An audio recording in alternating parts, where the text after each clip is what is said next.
اللہ علیہ وسلم عزت عطا فرمائی، ان کی آنکھوں سے جاہلیت کے پردے ہٹا دیے،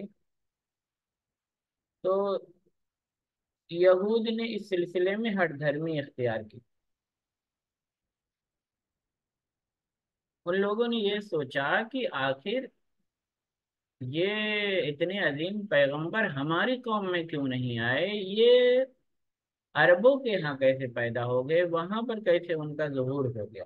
تو اس کی وجہ سے انہوں نے جتنی بھی مطلب پریشانیاں پہنچا سکتے تھے اللہ کے رسول صلی اللہ علیہ وسلم کو، اتنا انہوں نے جی بھر کے کوشش کی۔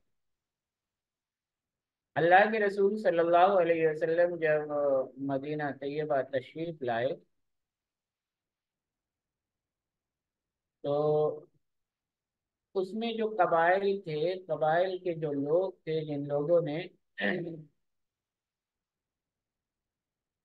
اللہ کے رسول صلی اللہ علیہ وسلم کو تکلیف پہنچائی، کچھ تو خیر ان میں سے مسلمان بھی ہو گئے تھے اور کچھ لوگ مسلمان نہیں ہوئے تھے۔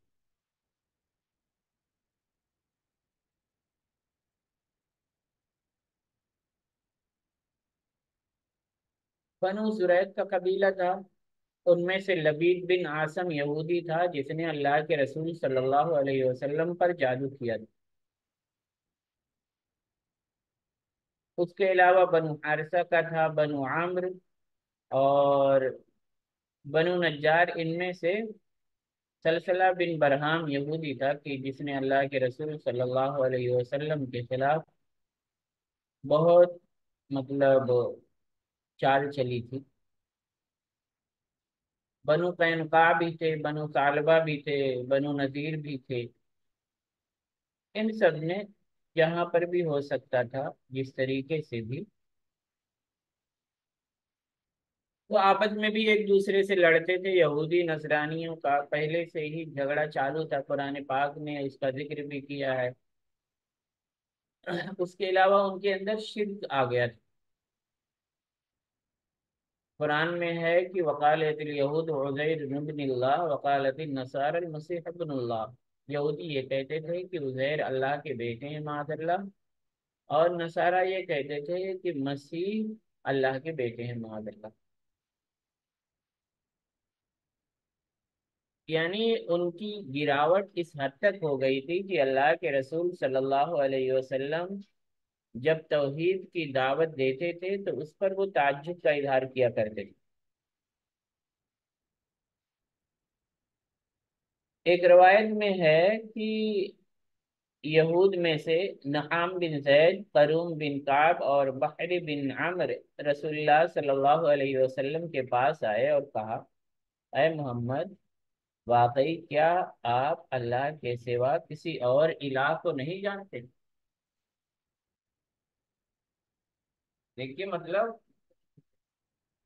حضرت موسیٰ علیہ السلام، حضرت عیسیٰ علیہ السلام، یہ سب تو توحید کی دعوت دینے کے لیے بھیجے گئے تھے نا۔ انہی کی قوم کے لوگ آ کے اللہ کے رسول صلی اللہ علیہ وسلم سے یہ کہہ رہے ہیں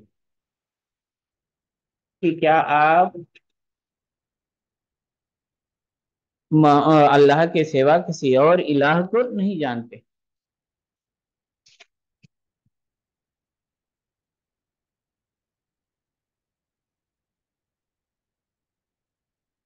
ایک بار اور بتائیے تو مجھے ذرا، میں نے مائک چینج کیا ہے، آواز جا رہی ہے میری کہ نہیں جا رہی ہے؟ جی آ رہی ہے سر آواز آپ الحمدللہ۔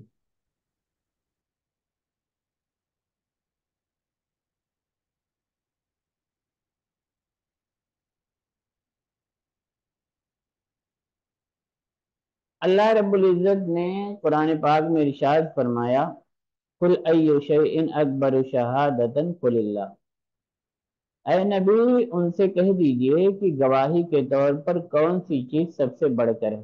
فرما دیجئے کہ اللہ میرے اور تمہارے درمیان گواہ ہے، اللہ میرے اور تمہارے درمیان گواہ ہے،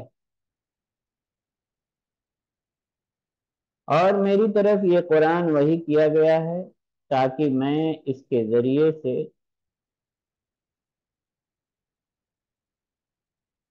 تمہیں اور جس کو یہ پہنچے سب کو ڈراؤں، کیا تم اس کی گواہی دیتے ہو کہ اللہ کے ساتھ دوسرے معبود بھی ہیں؟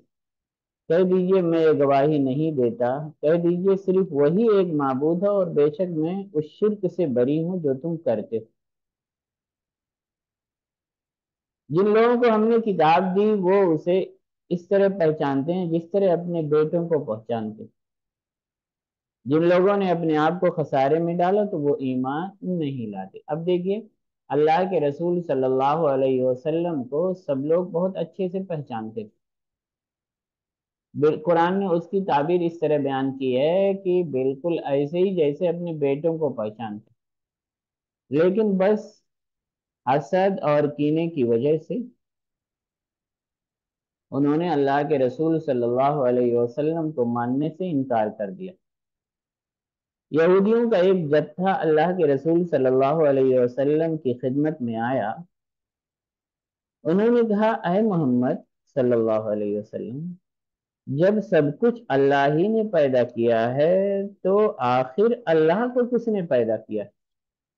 یہ سن کر اللہ کے رسول صلی اللہ علیہ وسلم کو شدید ناراضگی ہوئی، اور آپ ان لوگوں پر اس قدر ناراض ہوئے کہ آپ کے چہرے مبارک کا رنگ بدل گیا۔ آپ نے ان لوگوں کی سخت گرفت فرمائی۔ اسی دوران حضرت جبریل علیہ السلام تشریف لائے۔ انہوں نے آپ کو تسلی دی اور درخواست کی کہ آپ پریشان نہ ہوں۔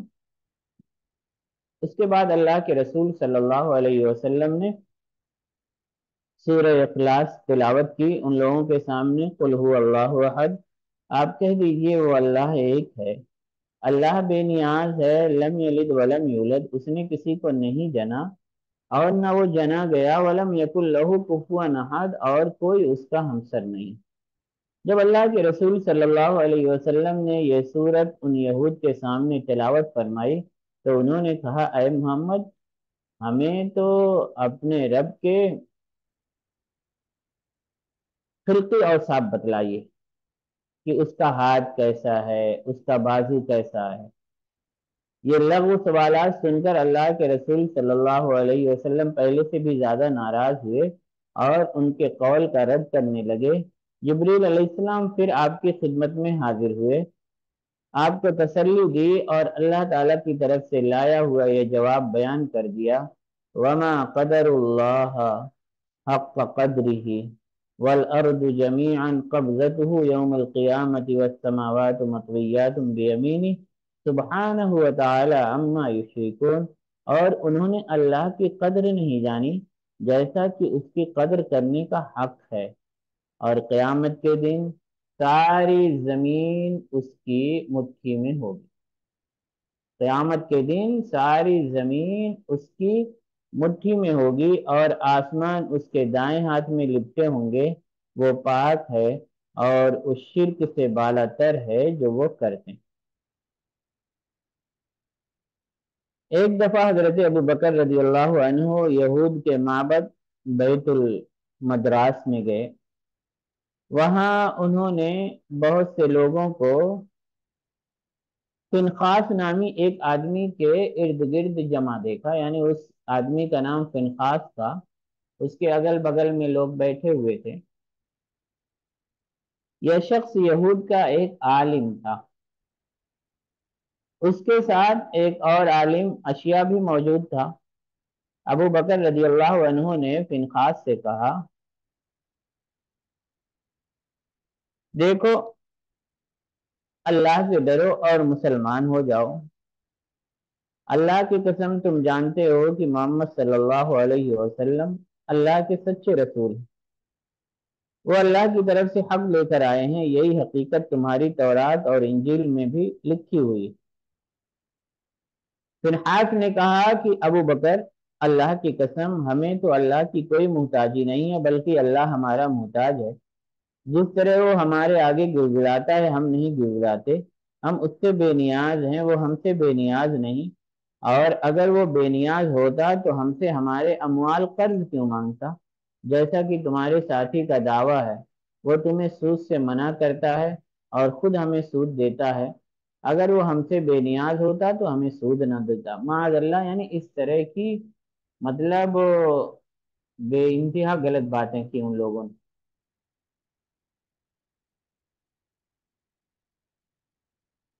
حضرت ابو بکر رضی اللہ تعالیٰ عنہ دیکھیے کتنے سنجیدہ اور بہت ہی شانت آدمی تھے، لیکن یہ بات سنی جب یہودی کی تو انہیں بہت سخت غصہ آیا، اتنا سخت غصہ آیا کہ آپ نے اس کے چہرے پر بڑے زور سے تماچا رسید کیا اور کہا، اے اللہ کے دشمن، اس ذات کی قسم جس کے ہاتھ میں میری جان ہے، اگر ہمارے اور تمہارے درمیان معاہدہ نہ ہوتا تو میں ابھی تیرا سر تن سے جدا کر دیتا۔ فنحاس رسول اللہ صلی اللہ علیہ وسلم کے پاس گیا اور کہا، اے محمد صلی اللہ علیہ وسلم، دیکھیے آپ کے ساتھی نے میرا کیا حشر کیا ہے، یعنی وہ اللہ کے رسول صلی اللہ علیہ وسلم کے پاس شکایت لے کر گیا، جو حضرت ابو بکر صدیق رضی اللہ تعالیٰ عنہ نے اس پر تماچا مارا تھا اس پر۔ اللہ کے رسول صلی اللہ علیہ وسلم نے ابو بکر رضی اللہ عنہ سے دریافت کیا، تمہیں ایسا کرنے پر کس چیز نے اکسایا؟ ابو بکر رضی اللہ تعالیٰ عنہ نے کہا، اے اللہ کے رسول صلی اللہ علیہ وسلم، اس اللہ کے دشمن نے انتہائی سنگین بات کہی۔ اس نے کہا کہ اللہ محتاج ہے اور ہم بے نیاز ہیں۔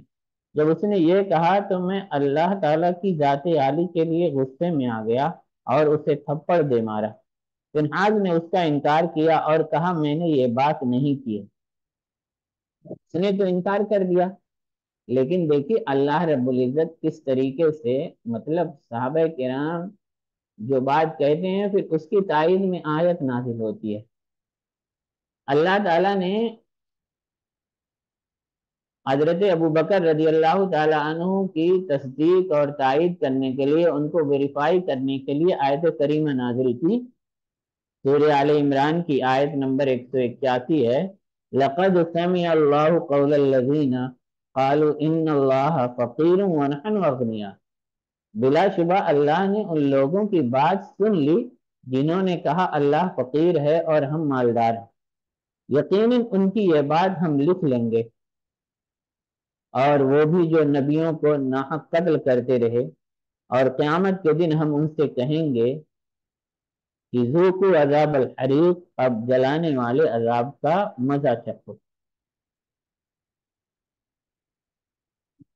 اور جو بات ابو بکر صدیق رضی اللہ تعالی عنہ کے غصے کا سبب بنی، اس کے بارے میں یہ آیت کریمہ نازل ہوئی، لَتُبْلَوُنَّ فِي أَمْوَالِكُمْ وَأَنفُسِكُمْ وَلَتَسْمَعُنَّ مِنَ الَّذِينَ أُوتُوا الْكِتَابَ مِنْ قَبْلِكُمْ وَمِنَ الَّذِينَ أَشْرَكُوا أَذًى كَثِيرًا وَإِن تَصْبِرُوا وَتَتَّقُوا فَإِنَّ ذَلِكَ مِنْ عَزْمِ الْأُمُورِ۔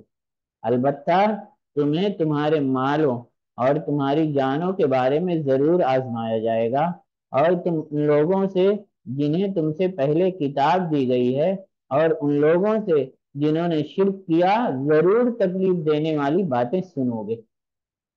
اب دیکھیے صبر کے لیے ابھارا گیا، کہا گیا وَإِن تَصْبِرُوا وَتَتَّقُوا، اور اگر تم صبر اور پرہیزگاری اختیار کرو تو بے شک یہ بڑی ہمت کا کام ہے۔ وَإِن تَصْبِرُوا وَتَتَّقُوا فَإِنَّ ذَلِكَ مِنْ عَزْمِ الْأُمُورِ۔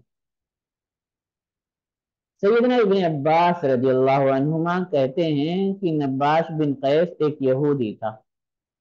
ایک دن اس نے بہت ہی واہیات بات کہی۔ اس نے کہا، نعوذ باللہ، رب بخیل ہے، خرچ نہیں کرتا۔ اس نے کیا کہا کہ اللہ تعالیٰ کیا ہے، معاذ اللہ بخیل ہے، وہ خرچ نہیں کرتا۔ اللہ تعالیٰ نے آیت کریمہ نازل فرمائی، وقالت الیہود ید اللہ مغلولہ، اور یہودیوں نے کہا کہ اللہ کا ہاتھ بندھا ہوا ہے، غلت ایدیہم ولعنوا بما قالوا، بندھ گئے انہی کے ہاتھ اور لعنت پڑی ان پر ان کے اس قول کی وجہ سے، بلکہ اللہ کے دونوں ہاتھ کھلے ہیں، وہ جیسے چاہے خرچ کرتا ہے۔ حقیقت یہ ہے کہ یہ قرآن جو آپ کے رب کی طرف سے آپ پر نازل کیا گیا ہے، ان میں سے اکثر لوگوں کی سرکشی اور کفر میں اضافے کا باعث بنے گا، اور ہم نے قیامت کے دن تک ان کے درمیان دشمنی اور بغض ڈال دیا ہے۔ جب کبھی وہ لڑائی کی آگ بھڑکاتے ہیں تو اللہ اسے بجھا دیتا ہے، اور وہ زمین میں فساد کرنے کو دوڑتے ہیں اور اللہ فساد کرنے والوں کو پسند نہیں کرتا۔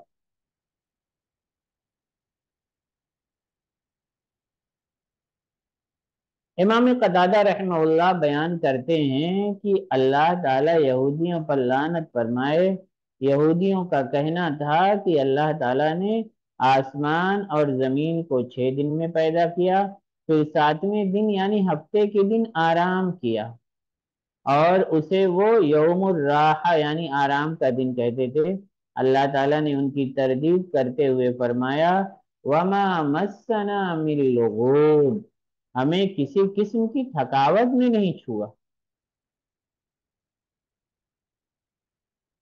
یہود نے جب اللہ تعالیٰ کی ذات عالی کی طرف تھکاوٹ اور آرام طلبی منسوب کی تو لازم آیا کہ آرام کا ایک اہم ذریعہ تو نیند ہے۔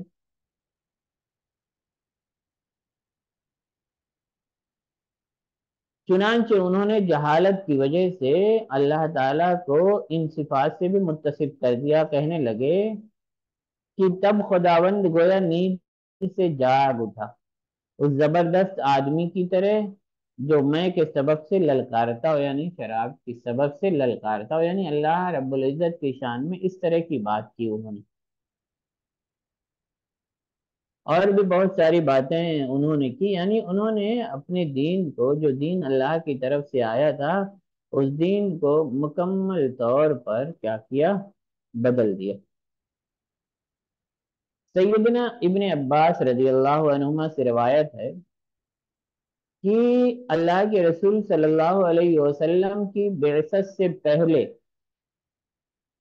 یعنی جب اعلان نبوت نہیں کیا تھا اللہ کے رسول صلی اللہ علیہ وسلم نے، اس سے پہلے یہودی اوس اور خزرج کے خلاف اللہ کے رسول صلی اللہ علیہ وسلم کے ذریعے فتح طلب کیا کرتے تھے۔ پھر جب اللہ تعالیٰ نے انہیں عربوں میں سے مبعوث فرمایا تو یہود نے ان کا انکار کیا اور اپنی کی ہوئی باتوں سے بھی مکر گئے۔ معاذ بن جبل نے یہود سے کہا، اے یہود کی جماعت، اللہ سے ڈرو اور اسلام قبول کر لو، تم اس سے پہلے ہم پر محمد صلی اللہ علیہ وسلم کے ذریعے سے فتح طلب کیا کرتے تھے جبکہ ہم مشرک تھے، اور تم ہمیں ان کی بعثت کی خبر دیتے تھے اور ہم سے ان کی صفات بیان کرتے تھے۔ بنو نذیر کے سلام بن مشکم نے کہا، وہ ہمارے پاس کوئی ایسی چیز نہیں لائے جسے ہم جانتے ہوں، اور نہ یہ وہ شخص ہیں جن کا ہم تم سے تذکرہ کرتے تھے۔ تو اللہ تعالیٰ نے ان کے متعلق یہ آیت کریمہ نازل فرمائی وَلَمَّا جَاءَهُمْ كِتَابٌ مِّنْ عِندِ اللَّهِ مُصَدِّقٌ لِمَا مَعَهُمْ وَكَانُوا مِنْ قَبْلُ يَسْتَفْتِحُونَ عَلَى الَّذِينَ كَفَرُوا فَلَمَّا جَاءَهُمْ مَا عَرَفُوا كَفَرُوا بِهِ فَلَعْنَةُ اللَّهِ عَلَى الْكَافِرِينَ۔ اور جب ان کے پاس اللہ تعالیٰ کی طرف سے وہ کتاب آ گئی جو اس کتاب کی تصدیق کرتی ہے جو ان کے پاس ہے، اور اس سے پہلے وہ ان لوگوں کے خلاف فتح مانگتے تھے جنہوں نے کفر کیا، پھر جب ان کے پاس وہ حق آ گیا جسے انہوں نے پہچان لیا تو انہوں نے اس کا انکار کر دیا، لہذا کافروں پر اللہ کی لعنت۔ ایک دوسری روایت میں ہے کہ رسول اللہ صلی اللہ علیہ وسلم نے یہود کے علماء سے بات کی جن میں عبداللہ بن سوریہ، آور اور کعب بن اسد تھے۔ اللہ کے رسول صلی اللہ علیہ وسلم نے فرمایا، یا معشر یہود اتقوا اللہ، اے جماعت یہود اللہ تعالیٰ سے ڈرو اور اسلام قبول کر لو، اللہ کی قسم تم جانتے ہو جو میں لے کر آیا ہوں وہ حق ہے۔ انہوں نے کہا، اے محمد صلی اللہ علیہ وسلم، ہم اس بات کو نہیں جانتے۔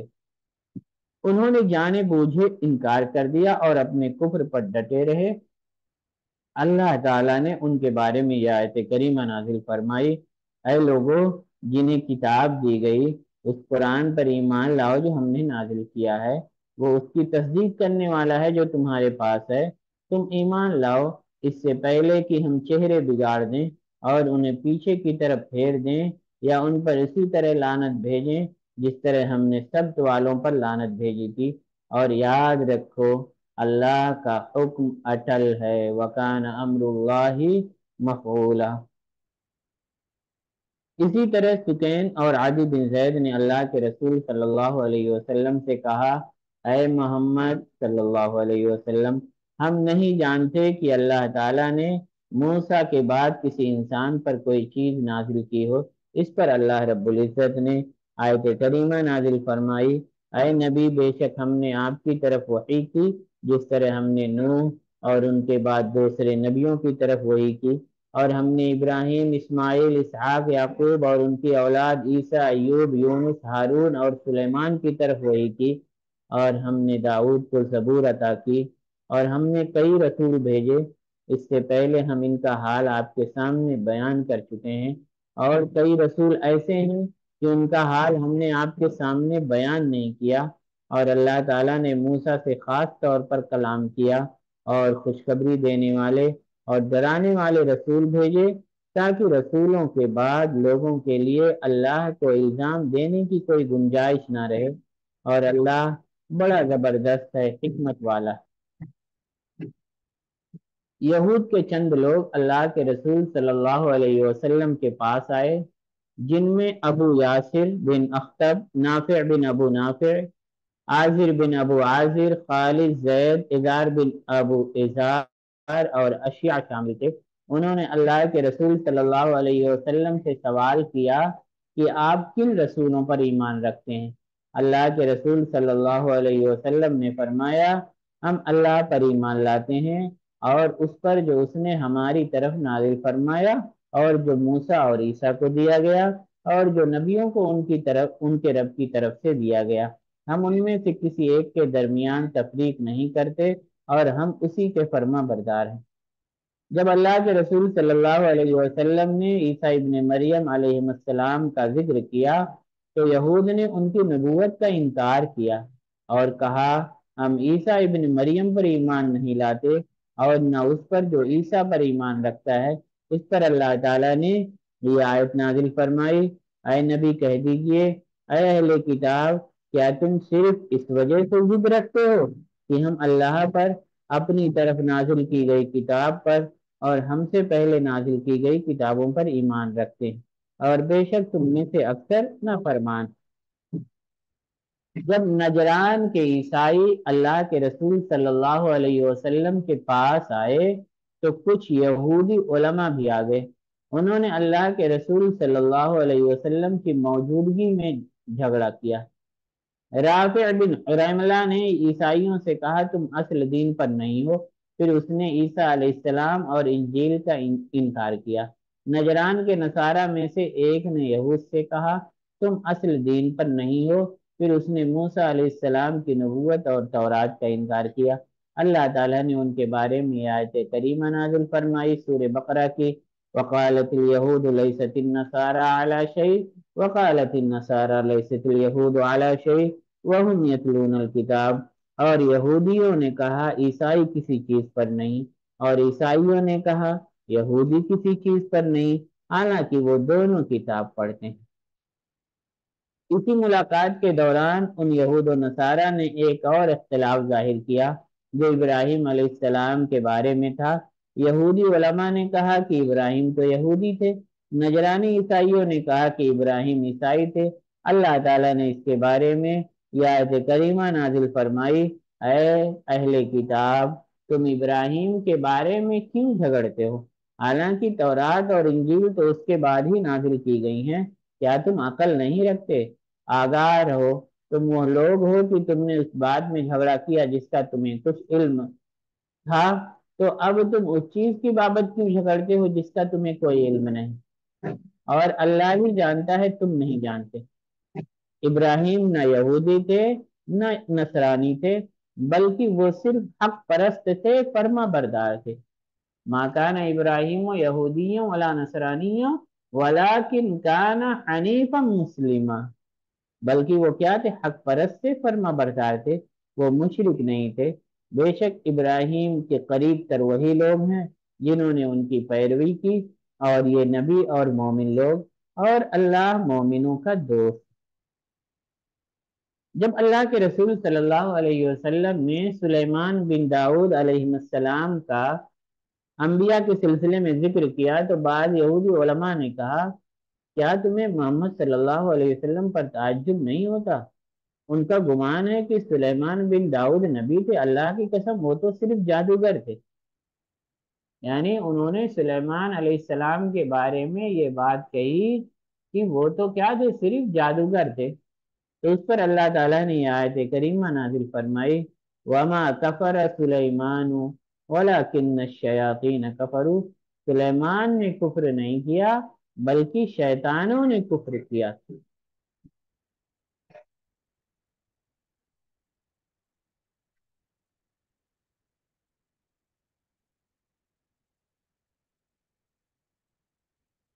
حضرت نوح علیہ السلام کے بارے میں بھی انہوں نے گستاخی کی، اور کیا کہا، ان کی کتابوں میں جو نقل کیا گیا ہے وہ کچھ اس طریقے سے ہے کہ نوح کیا کرنے لگے، کاشتکاری کرنے لگے، اور انہوں نے ایک انگور کا باغ لگایا اور انہوں نے اس کی شراب پی لی اور اسے نشایا۔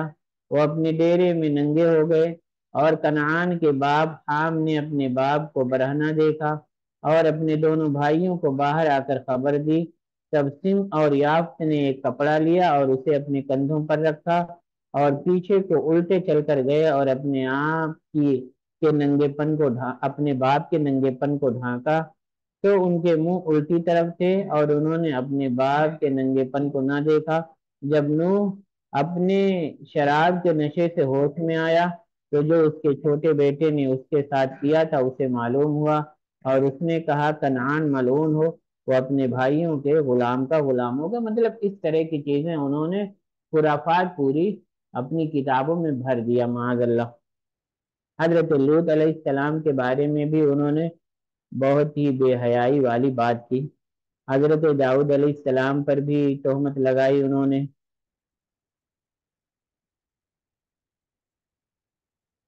وہ یہودیوں کی یہ پرانی عادت تھی، گستاخی کرنا، اور اس کو انہوں نے اللہ کے رسول صلی اللہ علیہ وسلم کے ساتھ بھی جاری رکھا۔ ان کو تو تکلیف اسی بات کی تھی نا کہ کس طریقے سے اللہ کے رسول صلی اللہ علیہ وسلم کو عرب میں مبعوث کیا گیا، حالانکہ انہیں تو یہود کے درمیان آنا تھا۔ اسی وجہ سے بہت بے ادبی سے پیش آتے تھے وہ اللہ کے رسول صلی اللہ علیہ وسلم کے ساتھ۔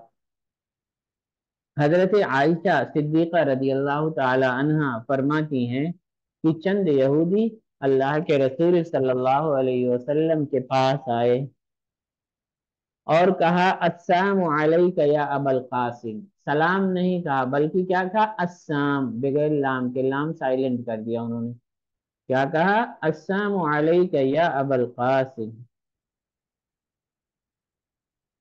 اے ابو القاسم تمہیں موت آئے۔ تو حضرت عائشہ فرماتی ہیں میں نے جواب میں کہا تمہیں کو موت آئے اور اللہ تمہارا برا کرے۔ اس پر اللہ کے رسول صلی اللہ علیہ وسلم نے ارشاد فرمایا عائشہ اس طرح مت کہو، اللہ تعالیٰ بےہودگی اور بےہودہ گو بننے کو پسند نہیں فرماتا۔ میں نے کہا اے اللہ کے رسول صلی اللہ علیہ وسلم جو کچھ انہوں نے کہا ہے وہ بھی تو آپ دیکھ رہے ہیں۔ اللہ کے رسول صلی اللہ علیہ وسلم نے فرمایا کیا تم نے مجھے نہیں دیکھا کہ میں نے ان کا کہا انہی پر لوٹا دیا ہے اور کہہ دیا ہے وعلیکم، اور تمہیں بھی۔ اللہ کے رسول صلی اللہ علیہ وسلم نے السلام علیک یا ابو القاسم کی جگہ پر کیا کہا تھا، وعلیکم، بس اتنا کہہ دیا تھا۔ اسی بات کی تلقین آپ نے حضرت عائشہ سے بھی فرمائی۔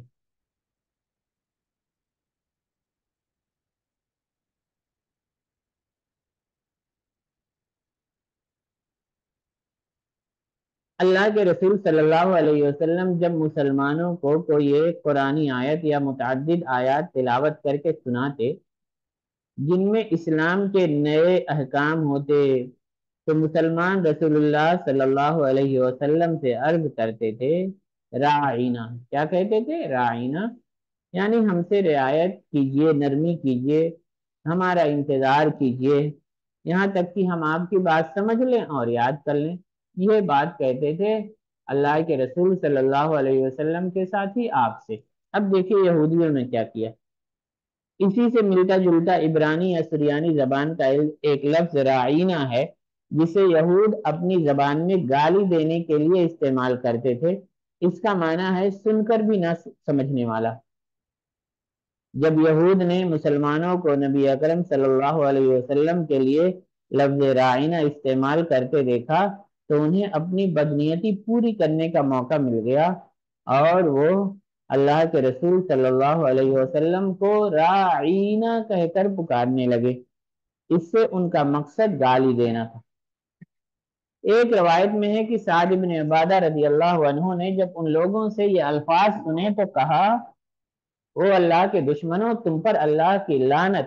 اگر اب تم میں سے کسی شخص کو میں نے سنا کہ وہ اللہ کے رسول صلی اللہ علیہ وسلم کو ان الفاظ سے مخاطب کر رہا ہے تو میں یقیناً اس کی گردن تن سے جدا کر دوں گا۔ انہوں نے کہا، کیا خود تم یہ لفظ نہیں کہتے؟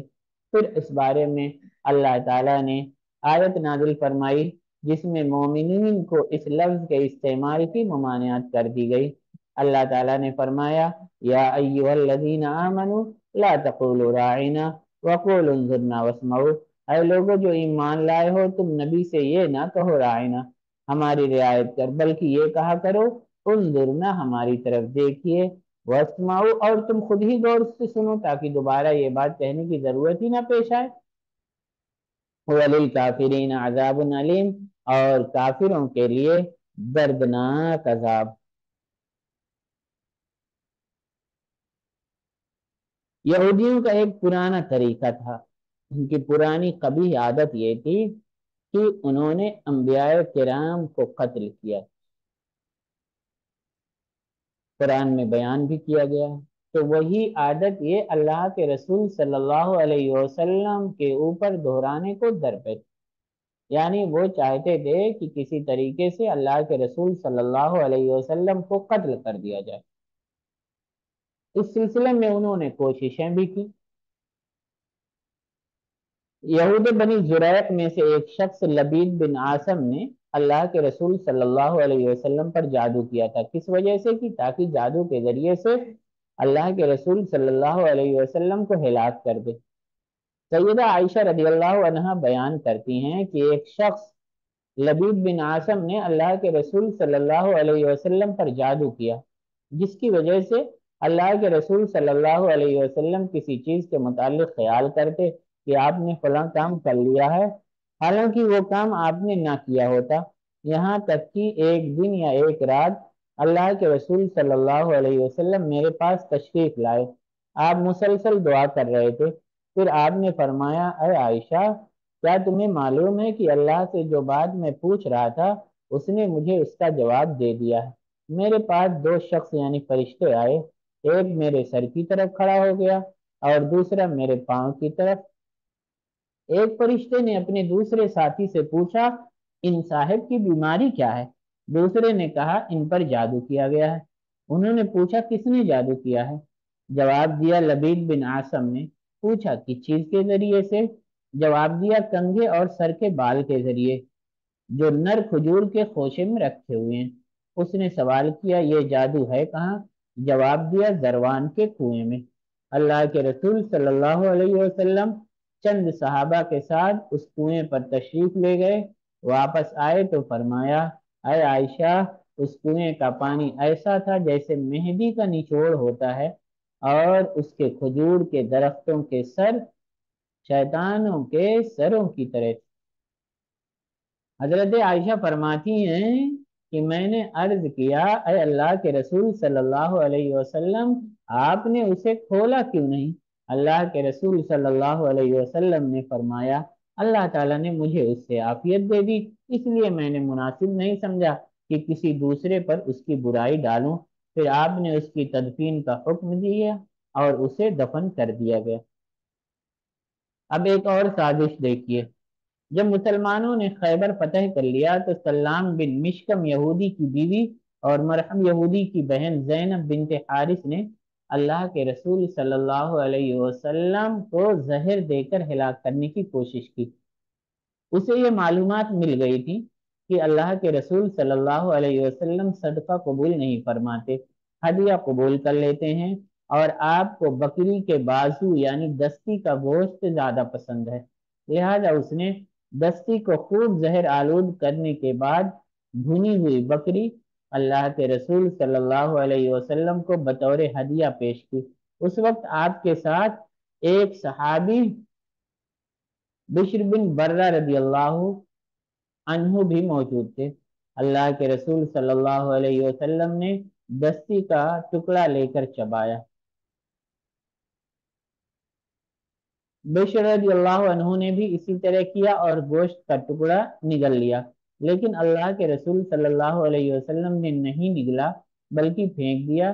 پھر آپ نے اس یہودیہ زینب بنت حارث کو بلا کر تحقیق فرمائی تو اس نے اپنے جرم کا اعتراف کر لیا۔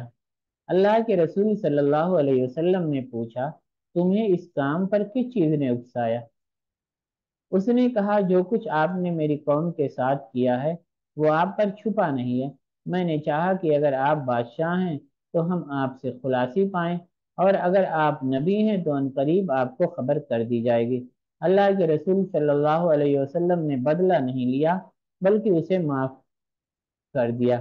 اللہ کے رسول صلی اللہ علیہ وسلم کے جو ساتھی تھے حضرت بشر بن برہ رضی اللہ عنہ، 1 سال تک اس زہر کی وجہ سے شدید تکلیف میں مبتلا رہے اور اسی زہر کے نتیجے میں وفات پا گئے تو زینب بنت حارث کو قصاص میں قتل کر دیا گیا۔ اسی تکلیف کا ذکر اللہ کے رسول صلی اللہ علیہ وسلم نے اپنی وفات کے وقت اس موقع پر کیا جب ام بشر رضی اللہ عنہا آپ کی عیادت کے لیے تشریف لائیں تو اللہ کے رسول صلی اللہ علیہ وسلم نے فرمایا، جو لقمے میں نے خیبر میں کھائے تھے میں ہمیشہ ان کی تکلیف محسوس کرتا رہا ہوں، اب یہ وقت آ گیا ہے کہ انہوں نے میری شہ رگ کاٹ دی ہے۔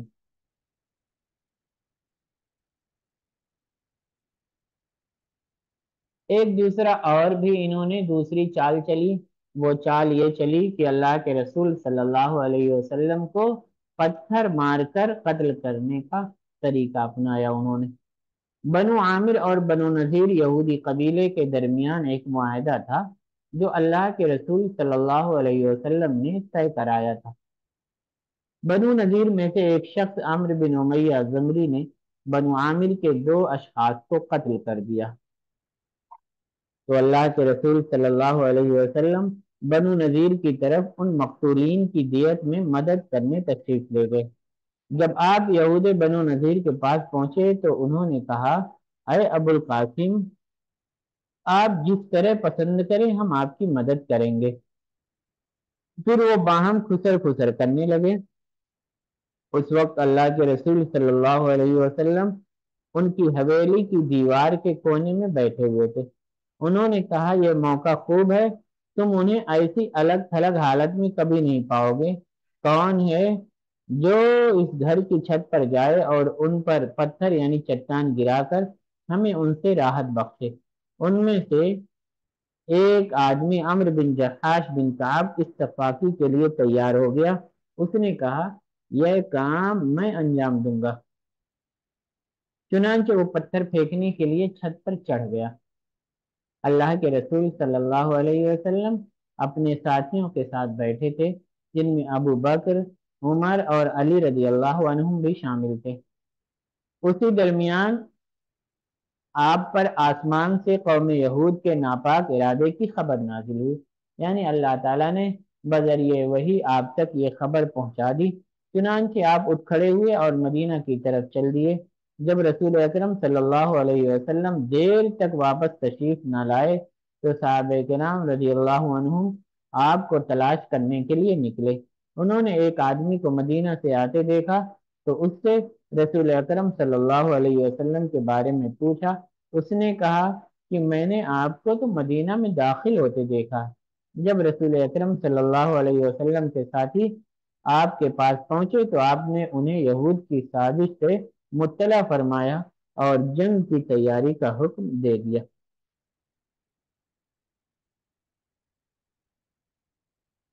یہودی بددیانت بھی تھے اور بدعہدی بھی تھی ان کے اندر، خیانت بھی کرتے تھے، وہ مسلمانوں سے دشمنی بھی تھی ان کی۔ ان ساری چیزوں کا ذکر اللہ رب العزت نے قرآن پاک میں کیا ہے۔ سود بھی کھاتے تھے، ان کی معیشت کی جو بنیاد ہے اس بنیاد میں سود گھسا ہوا، یعنی ضرورت مندوں اور مجبوریوں کے ماروں کے پھنساؤ ان کو، یعنی جو پریشان لوگ ہیں مجبور ہیں ان کو پھنساؤ اور انہیں سود پر روپیہ دو اور زندگی بھر ان کا خون چوسو، یہی ان کا طریقہ کار ہے، آج بھی وہ اس کو اپنائے ہوئے۔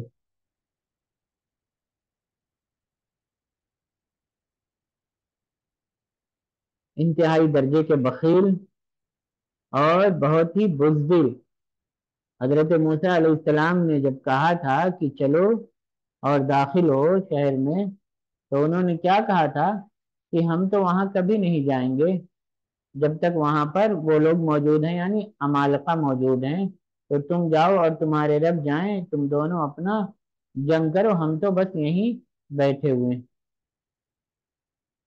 تو اس طرح کے لوگ تھے وہ، تو اللہ کے رسول صلی اللہ علیہ وسلم کو اور صحابہ کرام رضوان اللہ علیہم اجمعین کو جتنا بھی تکلیف پہنچا سکتے تھے انہوں نے پہنچائی۔ دیکھیے اللہ تعالیٰ نے قرآن میں ارشاد فرمایا، یریدون لیطفئوا نور اللہ بافواہہم، وہ چاہتے ہیں کہ اللہ کے نور کو اپنے پھونکوں سے بجھا دیں، لیکن اللہ تو اپنے نور کو مکمل کرنے والا، یہاں تک کہ پورے علاقے میں اسلام غالب آ گئے۔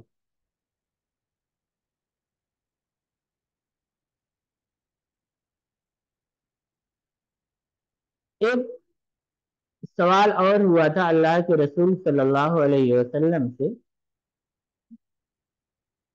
یعنی چند یہودی اللہ کے رسول صلی اللہ علیہ وسلم کی بارگاہ میں آئے اور کہا، اے محمد صلی اللہ علیہ وسلم، ہم 4 چیزوں کا تم سے سوال کریں گے، اگر تم نے جواب دے دیا تو ہم تمہاری تصدیق اور اتباع کریں گے اور تم پر ایمان لے آئیں گے، اور تم پر ایمان لے آئیں گے۔ رسول اللہ صلی اللہ علیہ وسلم نے ان سے فرمایا، اگر میں نے تمہیں ان کا جواب دے دیا تو تم پر اللہ کا عہد اور میثاق ہے کہ تم میری تصدیق کرو گے۔ انہوں نے کہا ضرور۔ اللہ کے رسول صلی اللہ علیہ وسلم نے فرمایا، اب تم جو چاہو سوال کرو۔ انہوں نے کہا ہمیں بتائیے کہ بچہ اپنی ماں کے مشابہ کیسے ہوتا ہے جبکہ نطفہ تو آدمی کا ہوتا ہے؟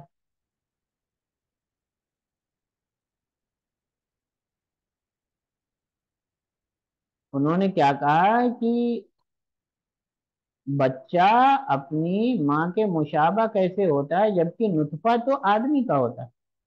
تو اللہ کے رسول صلی اللہ علیہ وسلم نے ان سے فرمایا، میں تمہیں اللہ کی اور ان نعمتوں کی جو بنی اسرائیل پر کی گئیں قسم دے کر پوچھتا ہوں، کیا تم جانتے ہو کہ آدمی کا نطفہ سفید اور گاڑھا ہوتا ہے جبکہ عورت کا نطفہ پتلا اور زرد ہوتا ہے؟ جو بھی دوسرے پر غالب آئے گا اسی کی شباہت ہوگی۔ انہوں نے کہا، اللہ کی قسم یہ بات ٹھیک اسی طرح ہے جیسا آپ نے کہی۔ پھر انہوں نے کہا کہ آپ ہمیں اپنی نیت کے بارے میں بتائیے۔ اللہ کے رسول صلی اللہ علیہ وسلم نے فرمایا، میں تمہیں اللہ کا واسطہ اور جو نعمتیں بنی اسرائیل پر کی گئی ہیں ان کا واسطہ دے کر پوچھتا ہوں، کیا تمہیں علم ہے کہ وہ نیند جس کا تمہیں گمان ہے میری وہ نیند نہیں بلکہ آنکھیں سوتی ہیں اور دل جاگتا ہے؟ انہوں نے کہا، اللہ کی قسم ایسا ہی ہے۔ اللہ کے رسول صلی اللہ علیہ وسلم نے فرمایا، میری نیند اسی طرح کی ہے، میری آنکھیں سوتی ہیں اور دل جاگتا ہے۔ پھر انہوں نے کہا کہ آپ ہمیں بتائیے کہ اسرائیل نے اپنے اوپر کیا حرام کیا تھا؟ اللہ کے رسول صلی اللہ علیہ وسلم نے فرمایا، میں تمہیں اللہ کا واسطہ دے کر پوچھتا ہوں اور ان نعمتوں کا جو بنی اسرائیل پر کی گئی، کیا تم جانتے ہو کہ ان کے نزدیک سب سے محبوب کھانا اونٹ کا گوشت اور اس کا دودھ تھا؟ پھر انہیں کوئی عارضہ لاحق ہو، یعنی کوئی پریشانی ہوئی، کوئی بیماری ہوئی، اللہ تعالیٰ نے ان کو اس سے شفا دے دی۔ انہوں نے اللہ کے شکر کے لیے اپنے اوپر اپنا سب سے محبوب کھانا حرام کر لیا، انہوں نے اونٹ کا گوشت اور دودھ اپنے اوپر حرام کر لیا۔ انہوں نے کہا، یعنی یہودیوں نے، کہ اللہ کی قسم ایسا ہی ہے۔ اب انہوں نے چوتھا سوال پوچھا کہ آپ ہمیں روح کے بارے میں بتائیے۔ اللہ کے رسول صلی اللہ علیہ وسلم نے فرمایا، میں تمہیں اللہ کا اور ان نعمتوں کا واسطہ دے کر پوچھتا ہوں جو بنی اسرائیل پر کی گئیں، کیا تم جانتے ہو؟ وہ جبریل ہے اور وہی میرے پاس آتا ہے۔ انہوں نے کہا، اللہ کی قسم ہاں، لیکن اے محمد، وہ ہمارے جبریل کون ہے؟ ہمارے دشمن، اور وہ فرشتہ ہے، وہ خون بہانے اور سختیوں کے معاملے کے ساتھ ہی آتا ہے۔ اگر یہ نہ ہوتا تو ہم تمہاری پیروی کرتے۔ تب اللہ تعالیٰ نے ان کے بارے میں یہ آیت کریمہ نازل فرمائی، ان سے کہو جو جبریل سے عداوت رکھتا ہو اسے معلوم ہونا چاہیے کہ جبریل ہی نے اللہ کے حکم سے یہ قرآن تمہارے دل پر نازل کیا ہے، جو پہلے آئی ہوئی کتابوں کی تصدیق کرتا ہے اور ایمان لانے والوں کے لیے ہدایت اور بشارت ہے۔ اور جو کوئی اللہ کا، اس کے فرشتوں کا، اس کے رسولوں کا اور جبریل اور میکائل کا دشمن ہے تو بے شک اللہ بھی کافروں کا دشمن ہے۔ تو دیکھیے اس طریقے سے انہوں نے حضرت جبریل علیہ السلام کو بھی اپنا دشمن قرار دے دیا۔